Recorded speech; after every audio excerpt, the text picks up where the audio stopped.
You're listening to episode 80 of the Confident Writer podcast with Jane Pike.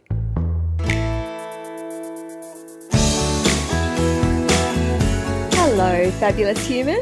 Thank you so much for joining me in my little corner of podcast land. It is a pleasure to hang out today.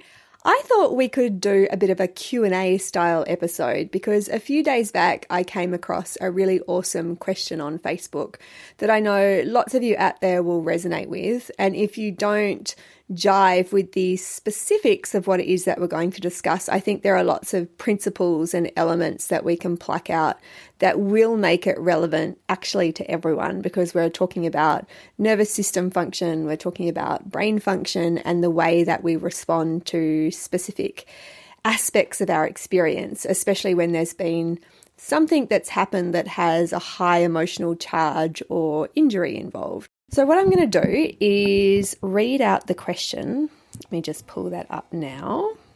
And then we'll take it down piece by piece and I'll let you know what I think about it and also how it would be that I would approach this if it was my thing to approach. So here we go. And I'm going to take out some of the qualifying elements just to make it more anonymous. I bought my first horse back in September last year. I had a few rides on her and everything was great. And then one day she bucked me off. First time I've ever been bucked off, and I'm pretty sure I gave her mixed signals, which is what caused it. I sent her to a trainer and she went really well. And then I took some riding lessons with her and it seemed like we were doing okay. Until I get by myself with her. I just can't seem to make myself step up on her when no one else is around. If someone is with me, then I'm fine. She does great when I'm working with her from the ground and responds to voice commands, but I can feel myself get nervous and tense when it's time to step up on her. I know she can feel my nervous energy and that makes her nervous, and she won't stand still and acts scared of me, and then everything kind of goes to pot. Any ideas of what I can do to get my confidence back and to get her confidence back in me? So, a big question comes back to a couple of really key principles that I work with or kind of ascribe to when I'm thinking about how to approach a situation like this. But before we get started, I think what is really important to understand and even to kind of define for ourselves is what it is that we're heading towards. And what I mean by that is when we have a defining event in our lives, and by defining event, I mean it kind of divides our story up in one way or another. We feel like there's a before version of the story and an after version of the story, which is before I felt like this, I felt like I could do this was the relationship, this sort of thing wasn't a bother. You know, we have a very clear and somewhat sometimes glorified idea of what things were like before. And then afterwards, we get into this very tunnel visioned place where we start to really strongly identify with the limitations that we feel or we perceive in the moment, meaning that now I feel anxious, now I feel afraid, now this is what isn't possible for me, and things start to fall into the too hard basket. It's also where we find ourselves in Groundhog Day situations, which from the level of the nervous system is actually very explainable. And I think there is a liberation in understanding why it is that we respond and behave the way that we do. But oftentimes what I hear is that people are craving to get back to normal. And I use air quotes when I say the word normal there. And normal in this case is, you know, the normal before I had the accident, the normal before I experienced the anxiety, the normal before the injury. There are lots of different versions of normal that we might hold up for ourselves. And what I want to say to that is that when you reference normal in that way, the normal that you are wanting can only ever exist as the best of what has come before. Right? When you hold up the idea of normal and you're wanting to go back to something, that means that we are automatically putting ourselves back in the past. We are holding up something that felt better than it is now, but may not be the best, you know. There may be lots of different versions and improved versions of normal that we can actually move towards, but we limit where it is we can go based on this desire to be something that we were.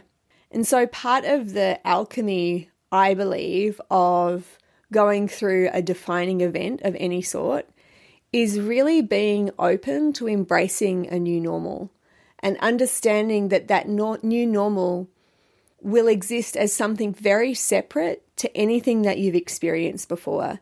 You won't have a reference point for this new normal. Now, as humans, we don't do well with that, right? We like certainty. We like to have the feeling of control. We like to really be able to grasp onto something with a degree of certainty so that then we can make firm plans, or at least we know when something is going to be what we want it to be.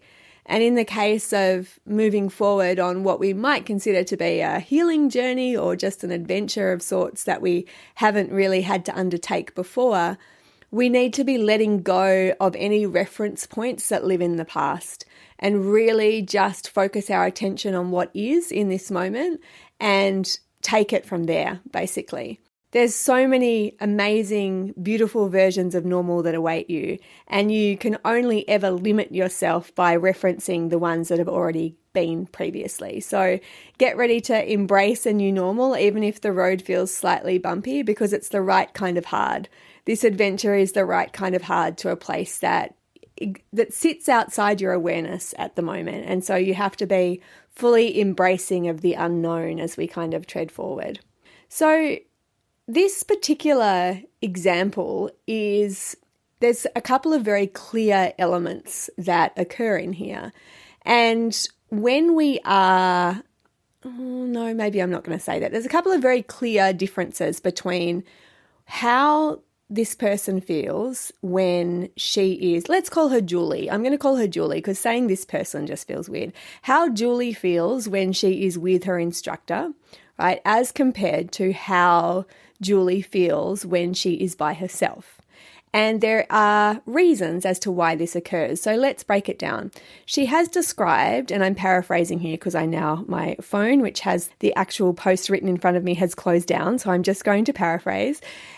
She says that when she's with her instructor, she can get on and for the most part, everything goes okay, right? And what is happening there is that when she's with her instructor, most likely she is being cued in to what is happening in the present moment. Her instructor is giving her sensory information based on her real-time experience that is telling her how to use her body, where to direct her focus, and what it is that she can do to really facilitate connection with her horse and to be able to create the best experience together.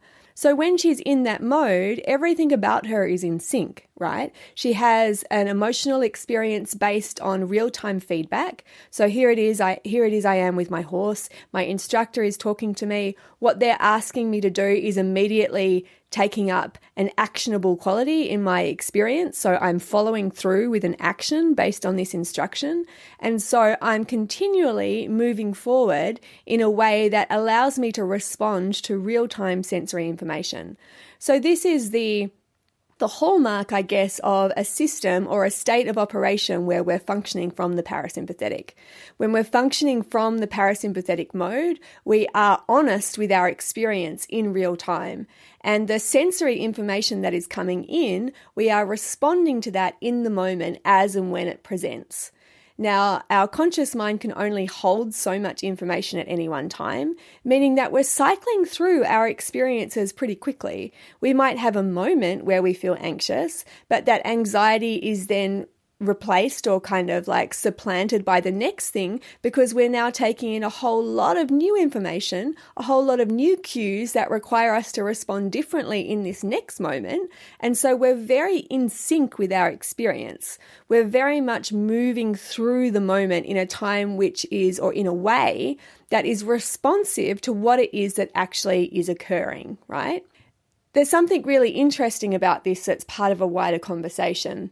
And at the moment, I am going through the motions of changing my entire program around and the way that I'm presenting it, but that's kind of a talk for another day. But one of the key differences is to really understand that We can have the experience of anxiety in a parasympathetic mode or in a sympathetic mode.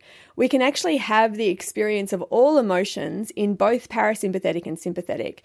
The difference is in parasympathetic, our experience of that emotion is an accurate representation of what is happening in real time.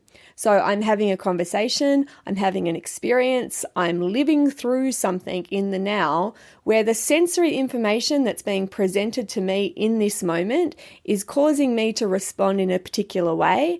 I'm expressing that particular way, I'm expressing that emotion, and as a consequence of having expressed that, having allowed that emotion to live through me in real time, I am now on to the next thing, right? I don't stay in that space for a long period of time because I'm in sync with my experience and my experience is always changing.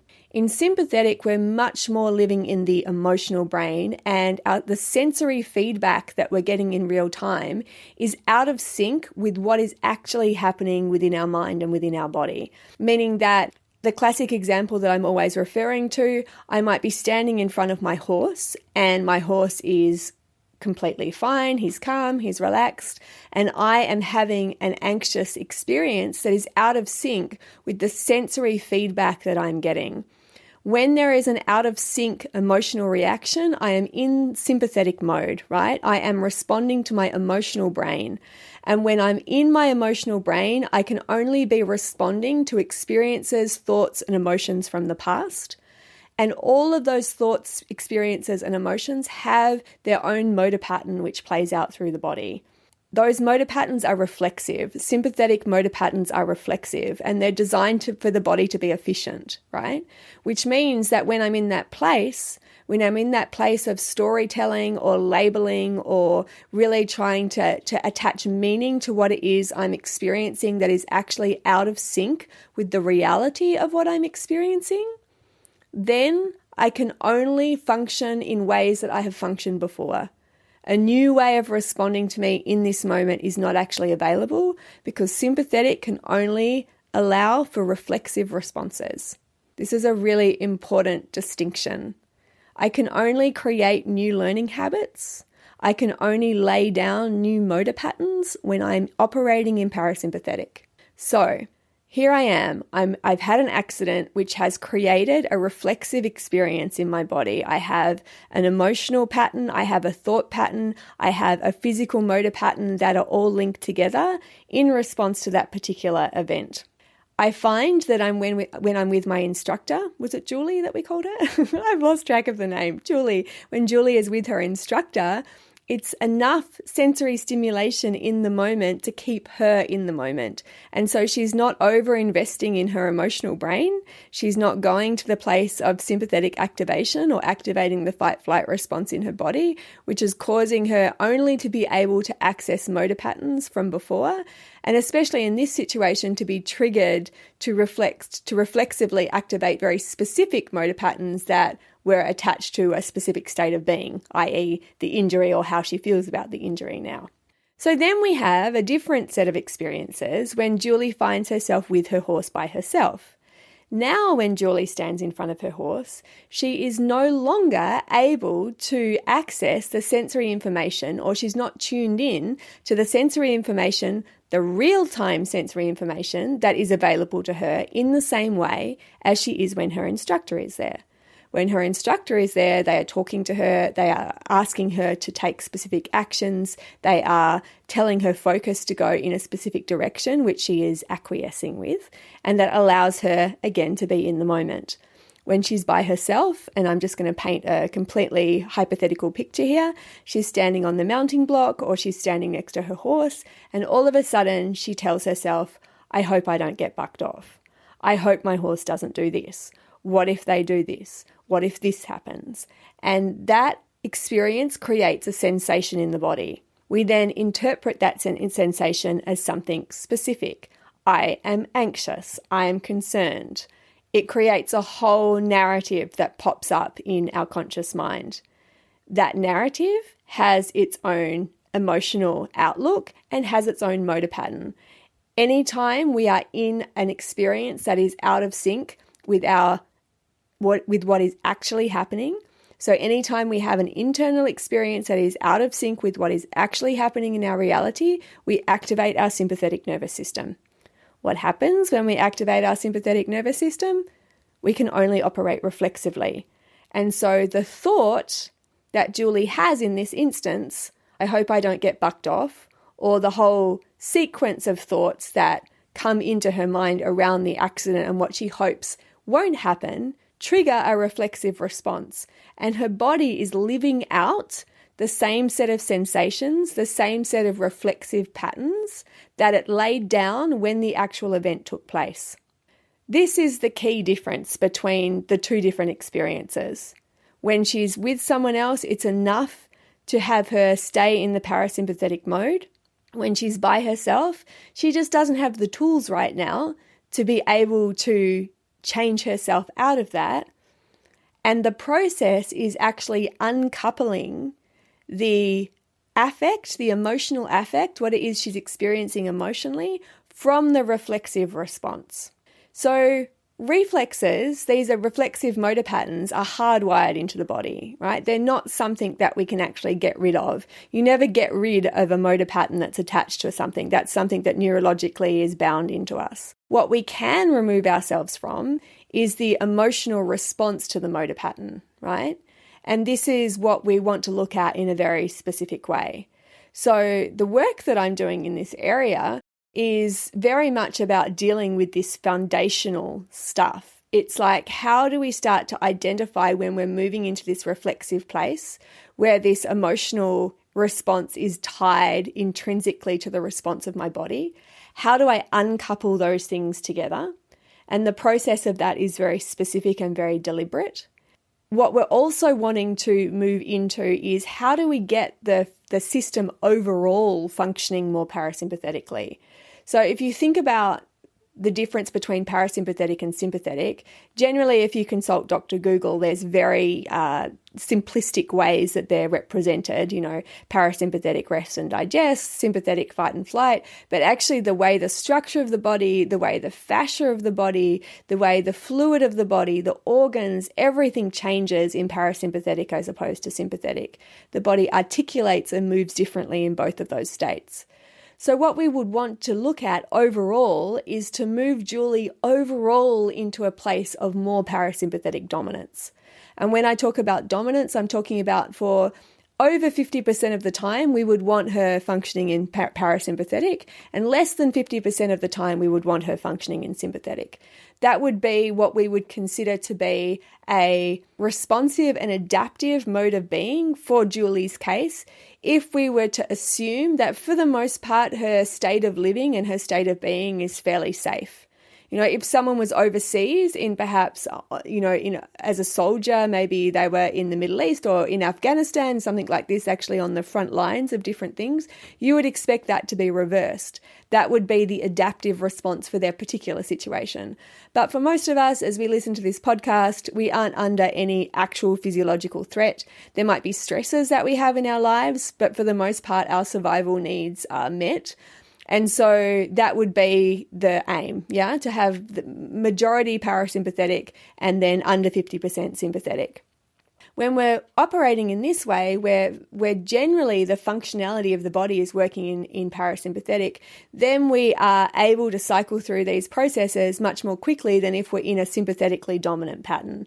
Because when we're in that sympathetically dominant pattern, we have set up a certain number of triggers, if you like, where we have these reflexive experiences that are tied to emotions, and we find ourselves going through these Groundhog Day scenarios that are just living themselves out time and time again. So that's the biggest thing that I would say. Overall, we want to flip that switch to being more parasympathetically dominant. And the way that I personally work with that, and what is going to be a huge part of my program as of May, is really introducing movement practices that allow for that transition to occur, that encourage the body to be moving more on the transverse plane, to encourage more rotational patterns in the body, and to have it overall functioning in more of a parasympathetic mode. So while that's happening, I'm also aware that we can actually introduce tools that provide us with some relief, if you like. So there are things that might make us feel better in the moment, but aren't necessarily dealing with the seed of the issue. And I think that in and of itself has value too, right? Like you can do something which lets you feel better. It might not be curative, but if it allows us to traverse a particular experience with more grace and ease, then I think there is enormous value in that. Really, anything that allows you to increase the awareness of self. So it allows you to really be aware of the edges of your skin, that allows you to orient to your surroundings, that really gets you back in the time and space that you are now is useful.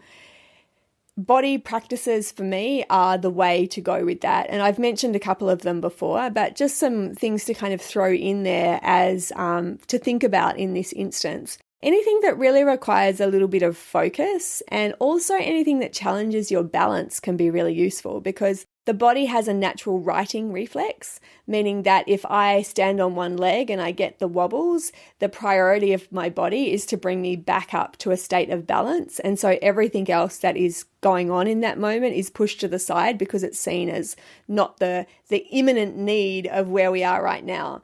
So challenging your balance a little bit. If you're in a position where you're on the ground and you're about to get on and you find yourself being distracted by your emotional brain and the stories and so on and so forth that we tell ourselves, doing something that challenges your balance, and depending on your particular situation, you'll need to kind of amp this up a bit.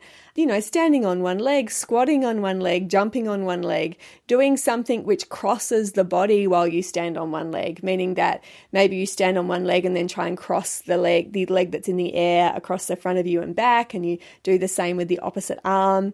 That cross patterning is really great for linking up the left and right hand sides of the brain. A particular favorite of mine, which sounds super easy but actually is a bit of a magic cure in many instances for bringing our focus back, is just rolling one shoulder forward and the other shoulder back and then just reversing it. So something like that is a really great cue for bringing your focus and attention back to your body and allowing you to get a semblance of, I keep using the word focus, but that really is what I'm talking about. Just to come back to yourself, basically. Anything that doesn't have you in the present moment is kind of an abandonment, and so something that requires you to come back and to really acknowledge the physicality of where you are in the moment is key. That's the thing that we really need to be focusing on.